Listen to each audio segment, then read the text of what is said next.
Math করি প্রতিদিন, জয় করব বাধাহীন। আচ্ছা, নিচের কোনটি অমূলদ সংখ্যা বলা হচ্ছে এখানে? অমূলদ সংখ্যা।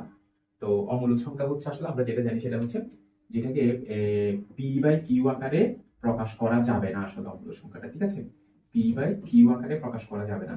অমূলদ সংখ্যা, অমূলদ, ঠিক আছে। এখন বিষয়টা হচ্ছে দেখো, আবৃত দশমিক, ঠিক আছে, পৌনঃপুনিক ভগ্নাংশগুলো কিন্তু তোমার মূলদ সংখ্যা হয়। তো এখানে দেখো বর্গমূল করলে কি হবে, 3/4 হবে।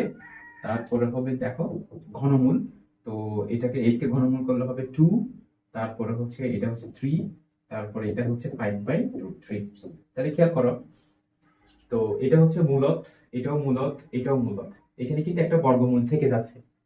বর্গমূল থাকলেই সেটা লবে থাক বা হরে থাক, বর্গমূল থেকে গেলেই সেটা হচ্ছে অমূলদ সংখ্যা। তাহলে আমার অ্যান্সার হচ্ছে আসলে এটাই।